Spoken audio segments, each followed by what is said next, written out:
नमस्कार, बहुत स्वागत है आपका। देख रहे हैं वीआईपी न्यूज और आपके साथ मैं हूं ऋषिका गुप्ता। घोसी में उपचुनाव को एनडीए बनाम इंडिया का पहला हाई प्रोफाइल मुकाबला माना जा रहा था और उसकी वजह थी सुबह सपा प्रमुख ओम प्रकाश राजभर की पार्टी का बीजेपी के साथ गठबंधन होने के बाद ये पहला चुनाव। यह सीट बड़े बड़े दावों के साथ विवादित बयानों के लिए भी हर समय चर्चा में रही।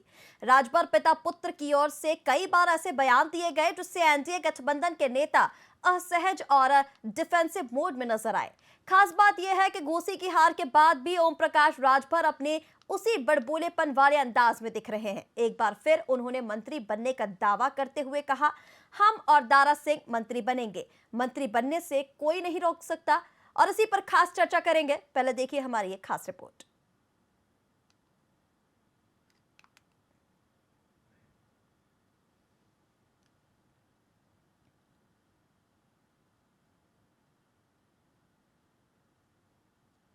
हम सब लोग शामिल हैं।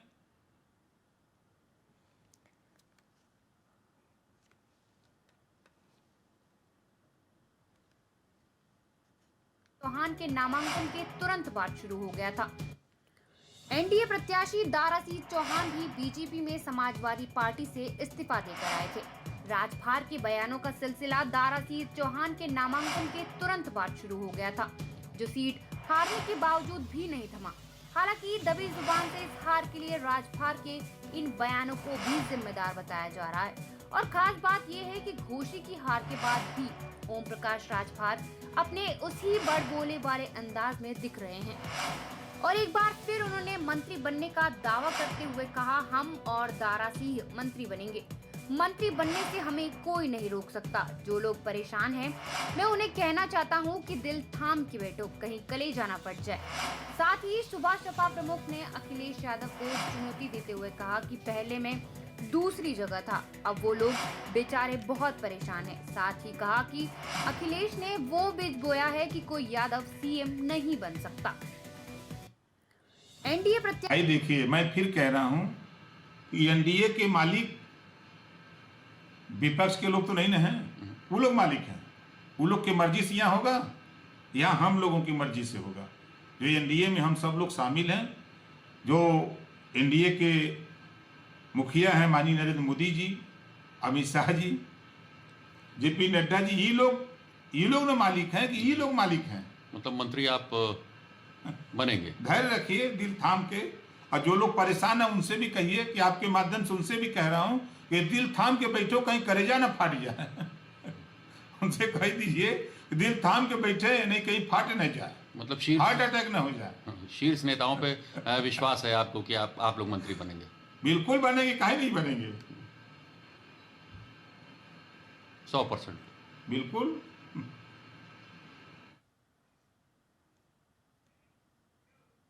और वहीं ओपी राजभर की इसी बयानबाजी को लेकर हमारे साथ खास मेहमान जुड़ चुके हैं, उनसे चर्चा करेंगे। उनका परिचय आपसे करवा देती हूं।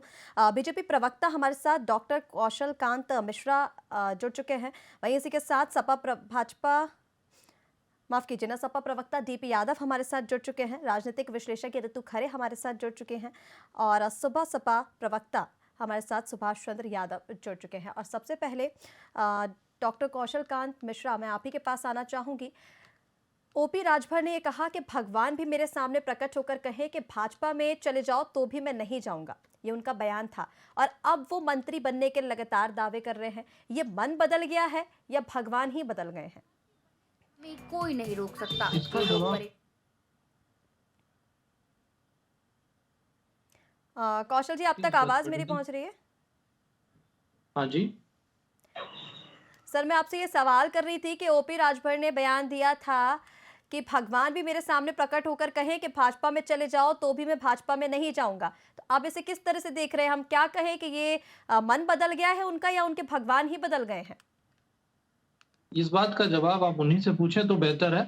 भारतीय जनता पार्टी किसी भी गठबंधन के साथी के साथ गठबंधन के धर्म का व्यवहार करती है और करती रहेगी। इसका जवाब आप उनसे पूछेंगे तो बेहतर होगा, मैं उनका प्रवक्ता नहीं हूं। जी बिल्कुल, आप ठीक कह रहे हैं सर, लेकिन एनडीए के साथ गठबंधन में ओपी राजभर की पार्टी है, ओपी राजभर हैं, ठीक है, जैसा कि आपने कहा। और उनकी जिस तरह से बयानबाजी सामने आई और बीजेपी की हार घोसी उपचुनाव में, अब इसको किस तरह से आप देख रहे हैं? कहीं ना कहीं उनके चुनाव में बड़बोलेपन की वजह से भी ये कह सकते हैं हम कि वो शहर में कुछ ज्यादा ही भूल गए और अब तो वो मंत्री बनने के दावे कर रहे हैं। देखिए, जनता बहुत समझदार है। जनता अपना सोच समझ के डिसीजन लेती है। मैं सिर्फ भारतीय जनता पार्टी की तरफ से ये कहना चाहूंगा कि शायद हम घोसी की जनता को अपनी बात पूरी तरह से नहीं पहुंचा पाए। इसी वजह से घोसी की जनता ने हमें वहां साथ नहीं दिया। जी दोबारा मौका आएगा, दोबारा देंगे। हमारा काम है, हम एक राजनीतिक दल है, अगले इलेक्शन में फिर आएंगे, फिर पूरी ताकत से लड़ेंगे। जनता की जीत हुई है, जनता की जीत आगे भी होगी। मैं जीतूं, भारतीय जनता पार्टी जीते या समाजवादी पार्टी जीते, जीत तो जनता की ही होती है। जहां तक रही बात राजभर जी क्या कह रहे हैं, इसके बारे में मैं उचित पर्सन नहीं हूं जिससे आप पूछें। देखिए सर, भारतीय जनता पार्टी के प्रवक्ता हैं आप, मंत्री बनने के वो जो दावे हैं वो लगातार कर रहे हैं और आप बोल रहे हैं कि आप उचित पर्सन नहीं है जो आप इस पर कुछ भी कहें। देखिए, मंत्री मतलब बनना आप ये न मानते बनना, हैं कि सपा की जो जीत हुई घोसी में वो ठीक है? जिस डिसीजन दिया तो जनता के फैसले का तो सराखों पे रखता हूँ। कुछ भी गलत सही हम कौन होते हैं डिसाइड करने वाले? जनता सर ही डिसाइड बिल्कुल करती है। डिसाइड करने जनता ने वाले आप डिसाइड ठीक किया। है, आपका कहना ठीक है, लेकिन जिस तरह से हमने घोसी उपचुनाव में प्रचार प्रसार देखा, बड़े बड़े नेता प्रचार प्रसार में उतरे, फिर उसको क्या कहेंगे आप? भारतीय जनता पार्टी ने कहाँ कमी छोड़ दी? उत्तर आप देखिए, पूरे देश में भारतीय जनता पार्टी को कहा जाता है चुनाव लड़ने की मशीन। चाहे विधायिका का चुनाव हो, चाहे वो प्रधानी का चुनाव हो, चाहे मेंबर ऑफ पार्लियामेंट का चुनाव हो, भारतीय जनता पार्टी संगठन के साथ पूरे दमखम से चुनाव लड़ती है, क्योंकि ये लोकतंत्र की बात है, ये संविधान की बात है। जो हमारे हाथ में हम वो करते हैं, बट जनता के हाथ में फैसला है। जनता जो फैसला देती है हम उसको सर आंखों पे रखते हैं।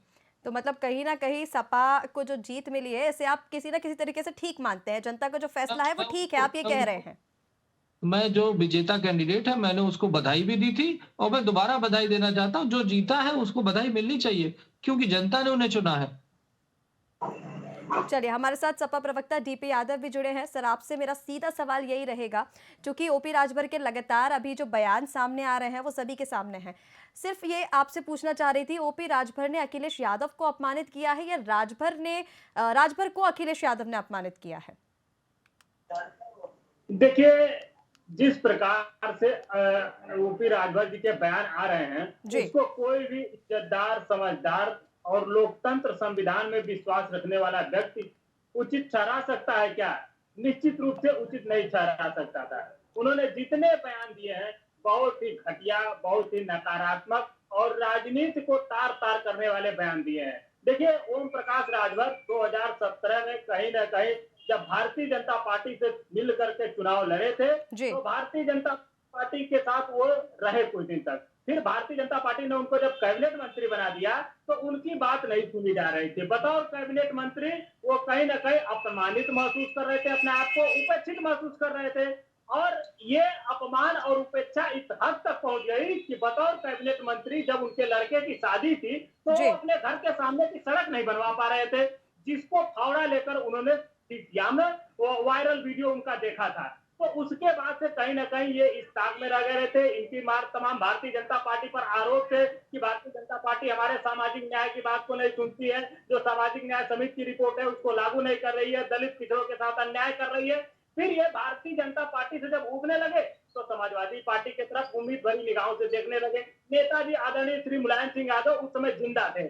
आदरणीय नेताजी ने और आदरणीय शिवपाल सिंह यादव जी से सलाह मशवरा करके आदरणीय अखिलेश यादव जी ने इनको समाजवादी गठबंधन में शामिल किया। और जब 2022 का चुनाव आया तो पूरा देश इस बात को देखा, बच्चा बच्चा हर व्यक्ति गवाह है कि आदरणीय अखिलेश यादव जी ने ओम प्रकाश राजभर को कितना सम्मान दिया, इतना सम्मान दिया कि वो सपने में भी सोच नहीं सकते थे कि हमको कोई इतना सम्मान देगा।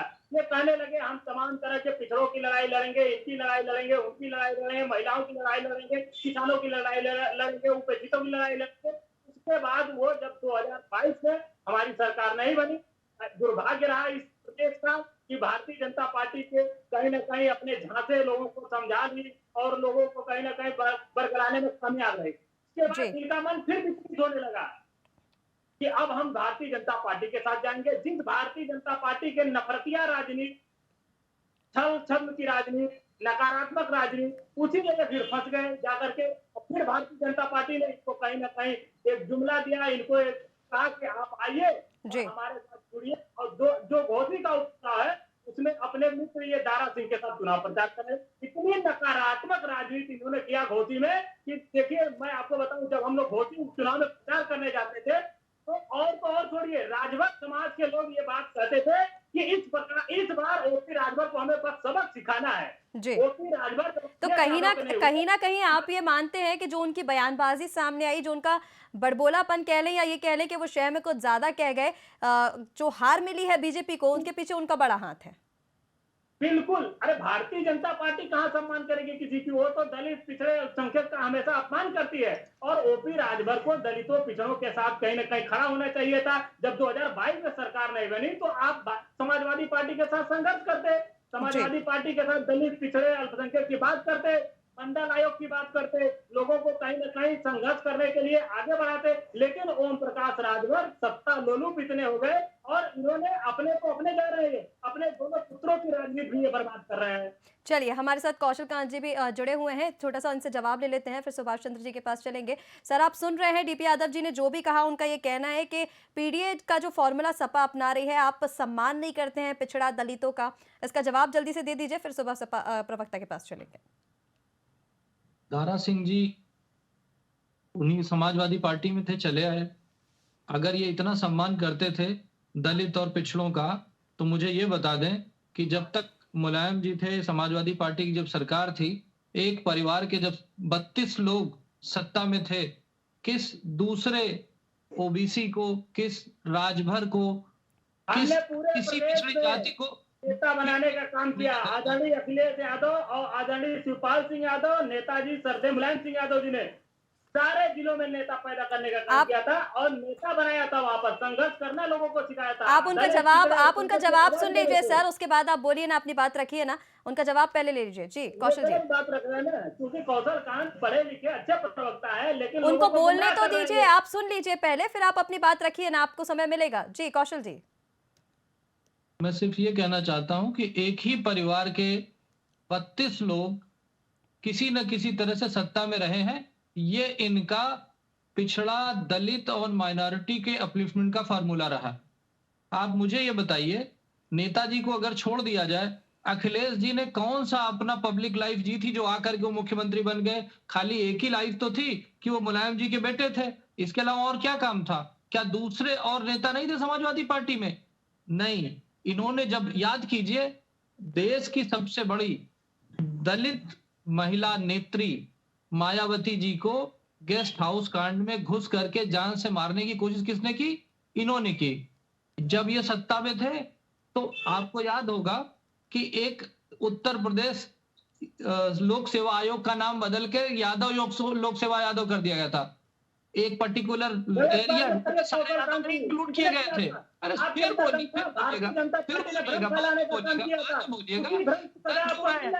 MY फैक्टर बनाने वाले हम नहीं है। आपको मीडिया ने MY फैक्टर का नेता बनाया था। M का मतलब माइनॉरिटी, M का मतलब Y का मतलब आपको पता है। तो जिस तरीके से आपने जातियों की राजनीति की थी, आपको नेताजी थे जिन्होंने हाई स्कूल इंटर में किताब रख के देने की प्रक्रिया शुरू की थी। तो ऐसे महान पार्टी के महान लोगों के बारे में मैं क्या करूं? चलिए, हमारे साथ सुबह सपा के राष्ट्रीय प्रवक्ता सुभाष चंद्र जी भी मौजूद हैं। सर, कुछ तो निष्कर्ष आपने भी निकाला होगा, जिस तरह से घोसी उपचुनाव में बीजेपी को हार मिली है, और सुबह सपा प्रमुख ओपी राजभर की जिस तरह से बयानबाजी अभी सामने आ रही है, उनका कहना है मंत्री बनने के दावे वो लगातार कर रहे हैं, वही दूसरी और कहीं ना कहीं उनको इसके पीछे बड़ा हाथ माना जा रहा है। जो बीजेपी की हार हुई है, वो लगातार कहते आए हैं कि वो एनडीए के साथ गठबंधन में है, तो वो एनडीए का प्रचार कर रहे हैं, दारा सिंह जी का प्रचार नहीं कर रहे हैं।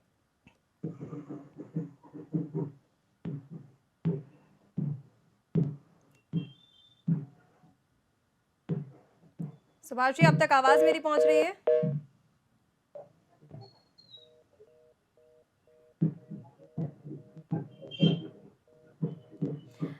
सुभाष जी की आवाज हम तक नहीं पहुंच पा रही है। तब तक मैं राजनीतिक विशेषज्ञ हमारे साथ ऋतु जी भी जुड़ी हुई हैं। ऋतु जी, आपके पास आना चाहूंगी मैं। घोसी उपचुनाव में जो बीजेपी की हार हुई है, इसके पीछे क्या निष्कर्ष निकलकर सामने आ रहा है? जिस तरह से ओपी राजभर की बयानबाजी सामने आ रही है, लगातार वो एक के बाद एक समाजवादी पार्टी पर हमले बोलते नजर आ रहे हैं। और जिस तरह से आपने अभी बीजेपी प्रवक्ता की भी बात सुनी, उन्होंने कहा कि वो एनडीए के साथ गठबंधन में है, पार्टी के नेतृत्व में वो काम कर रहे हैं। हालांकि वो ये कह चुके हैं कि दारा सिंह का वो प्रचार नहीं कर रहे हैं, दारा सिंह जी ने कोई काम नहीं किया, ये बयान उनका सामने आया है। क्या निष्कर्ष निकालें इसका? देखिए, उपचुनाव का कोई बहुत महत्व नहीं होता, मैं ये मानती हूँ, क्योंकि मैं आपको एक उदाहरण देना चाहती हूँ। और ना ही इसका सत्ता पे असर होता है, आगामी चुनाव पे असर होता है। 2018 में 2018 में गोरखपुर उपचुनाव जो है सपा के अलायंस में निषाद पार्टी के प्रवीण निषाद जी ने जीता था। और उसके बाद 2019 का चुनाव फिर बीजेपी से उन्होंने जीता। और 2019 जो कि एक बहुत महत्वपूर्ण सीट थी, उसमें सपा के अलायंस से वो सीट मिली और सांसद बने। लेकिन आपने उसका आगे का देखा, जब आगामी चुनाव जो 2019 आया, उसमें पूर्ण बहुमत से हमारी सरकार आई, बीजेपी की सरकार आई। तो मैं नहीं मानती कि इसका बहुत ज्यादा इम्पैक्ट होता है, क्योंकि एक उपचुनाव है, कई तरह के मसले होते हैं, कई तरह की समस्याएं होती हैं। जनता का वर्डिक्ट है, और जनता का जो भी आपको वर्डिक्ट मिला, जो भी उनका है, उसको सम्मान करना चाहिए। क्योंकि जनता ने जो निर्णय लिया, उनको सोच समझ के लिया होगा। तो इसको तूल नहीं बनाना चाहिए, और इसको अंतिम निर्णय नहीं मानना चाहिए कि ये अंतिम निर्णय नहीं है जनता का।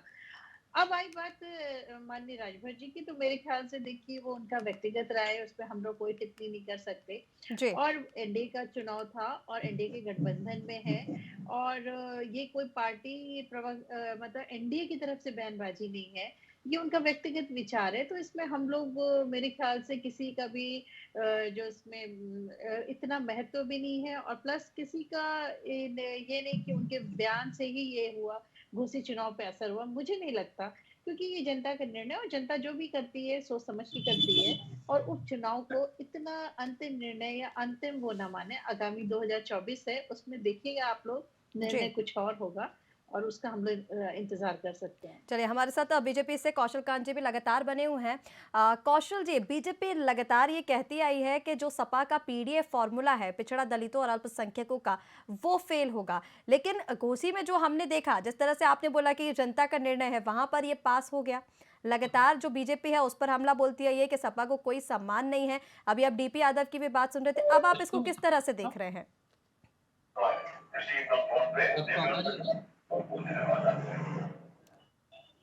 कौशल जी, अब तक आवाज मेरी पहुंच रही है?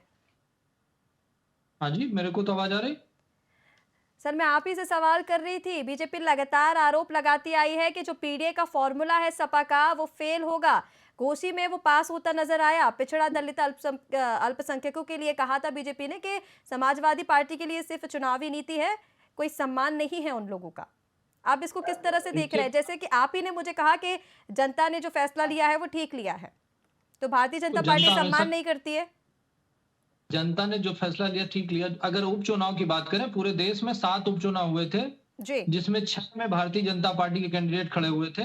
उस 6 में से 3 भारतीय जनता पार्टी के कैंडिडेट जीते हैं। तो एक जीत या एक हार से भारतीय जनता पार्टी का भविष्य डिसाइड नहीं होने वाला है।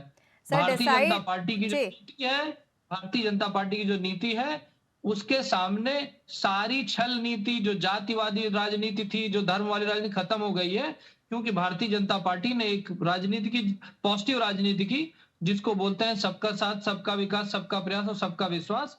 और एक देश में लाभार्थी ग्रुप पैदा हुआ है, जो नीडी ग्रुप था, जिसको जरूरत थी, उसके लिए सब कुछ है। वो चाहे किसी भी जाति का हो, किसी भी धर्म का हो। जब घर में बिजली आ रही है, जब गैस का कनेक्शन आ रहा है, जब जल मिल रहा है, जब मकान मिल रहे हैं, जब सड़कें चल रही हैं, जब सारी चीजें हो रही हैं, तो वो किसी जाति और धर्म से कोई पूछ करके नहीं हो रही है, ना वो किसी प्रदेश को पूछ, पूरे देश में सबके लिए बराबर हो रही है।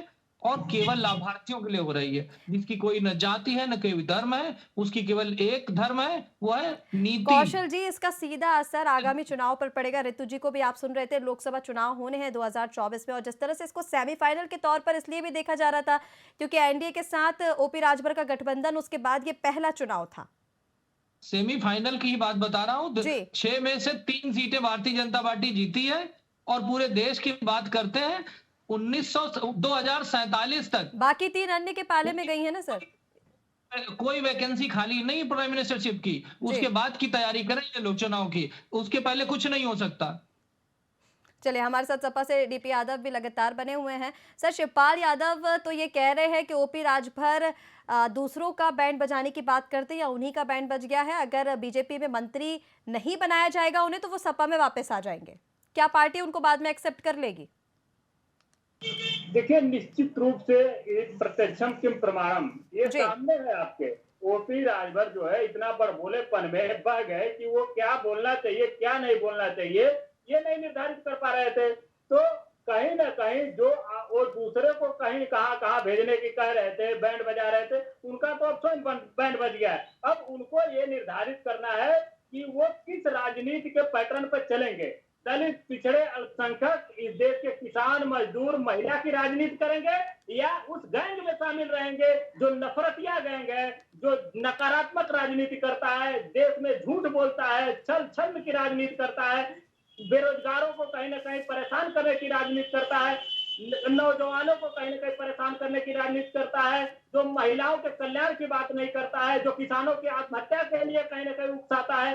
तो ओपी राजभर को अब निर्धारित करना है। लेकिन एक बात निश्चित है कि ओपी राजभर अब उत्तर प्रदेश की राजनीति के लिए अप्रासंगिक हो गए हैं और उनको अपनी राजनीतिक जो प्रतिष्ठा है और राजनीतिक जो विश्वसनीयता है उसको कायम करने में बहुत समय लगेगा, जिसके लिए वो स्वयं दोषी है। अगर वो 2022 में समाजवादी पार्टी से अलग नहीं गए, वो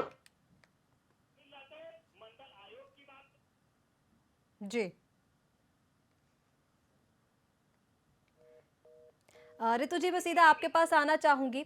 इंडिया अलायंस, इंडिया गठबंधन को कितनी बड़ी चुनौती हम उत्तर प्रदेश में देखते हैं, कितनी बड़ी चुनौती उत्तर प्रदेश के लिए है? देखिए, मुझे लगता है इसका कोई रेलेवेंस नहीं है। इसलिए मैं कहूंगी कि अगर आप देखा जाए कि इंडिया अलायंस में जो भी लोग हैं और उनमें से जब प्रधानमंत्री बनने की बात आएगी तो आपको लगता है क्या ममता बनर्जी बना देंगी, राहुल गांधी को सपोर्ट कर देंगी या शरद पवार इनको कर देंगे? कोई नहीं करेगा। क्योंकि जब प्रधानमंत्री बनने की बारी आएगी तभी इस गठबंधन का असली अस्तित्व सामने आएगा, ये कितना मजबूत है। तो मुझे नहीं लगता कि अभी कोई चुनौती है। और क्योंकि जो काम बीजेपी ने किया है, जो सत्ताधारी पार्टी ने किया है, मैं गांव-गांव जाती हूँ, मैंने देखा है कि लोगों को मकान मिले हैं। आज भी लोग कहते हैं कि हम 70 साल से मकान के लिए तरस रहे थे। अरे आप राजनीति के तौर पर बैठी हैं कि बीजेपी का प्रचार प्रसार कर रही हैं? मैं बात सत्ता की कर रही हूँ कि जो ये कह रहे हैं कि आप कह रहे थे शुरू में ही जब आपने कह दिया कि हमारी हार हो गई तो आप बीजेपी के तौर पर बैठी हैं। लिखवा लीजिए बीजेपी प्रवक्ता, आप भी बीजेपी समर्थन लिखवा लीजिए।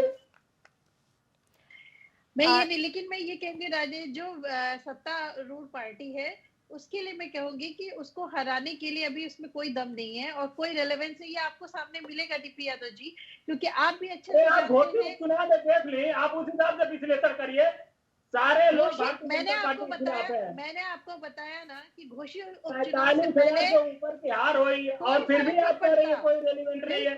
जनता उठ चुकी है, जमीनी हकीकत धरातल की सच्चाई को समझिए मोहतरमा। अगर आप नहीं समझेंगी तो आप कहीं ना कहीं भारतीय जनता पार्टी को गलत रखने का काम कर रही हैं। आप भारतीय जनता पार्टी से कहिए कि जनता आपके खिलाफ है, बेरोजगार आपके खिलाफ आक्रोशित है, किसान आपके खिलाफ आ चुका है, नौजवान आपके खिलाफ है, महिलाएं आपके खिलाफ है, हर वर्ग आपके खिलाफ है। और इसका प्रमाण दिखाई दिया।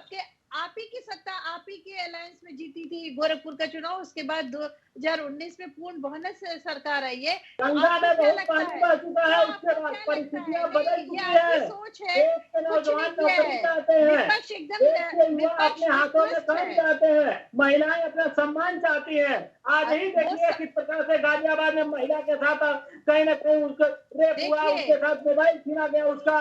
तो तमाम तरह की उत्तर प्रदेश में घटना हो रही।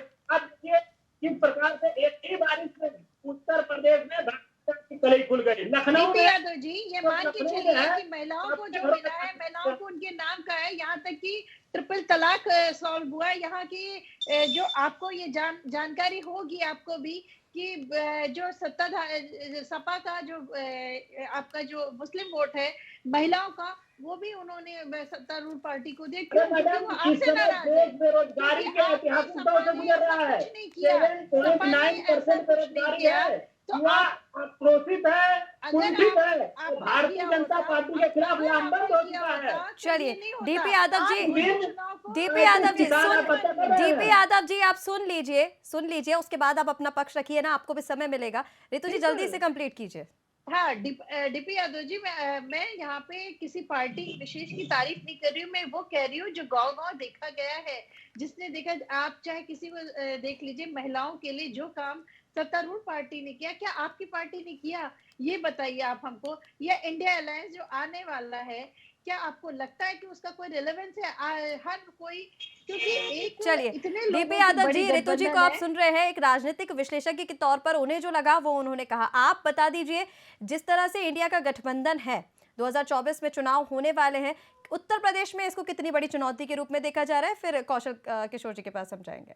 देखिए, ये शुरू से ही जब शुरुआत हुई डिबेट की, जब आपने इनका पक्ष सुना तो ये कहने लगे कि घोसी में हमारी हार हो गई, इनके मुंह से सच्चाई निकल गई। तो ये कहीं ना कहीं भारतीय जनता पार्टी के समर्थक के तौर पर बैठी हैं। बुरा मत मानिएगा मैडम, आपके जो मन में है वो बाहर आ चुका है। तो आप लोगों को बरगलाने की बात छोड़ दीजिए। चलिए डीपी यादव जी, मैंने एक उदाहरण भी दिया आपको 2018 का, कि देखिए मैं ये बता रहा हूँ जिस प्रकार से भारतीय जनता पार्टी की घोषित उपचुनाव में हार हुई है, वो पूरे देश को संदेश दे रहा है। रितु जी, देश का युवा, रितु जी एक आखिरी सवाल मैं आपसे लेना चाहूंगी, सीधा ये सवाल, इंडिया अलायंस जो है, इंडिया गठबंधन जो है 2024 में, उसको इस हार का कितना फायदा होगा?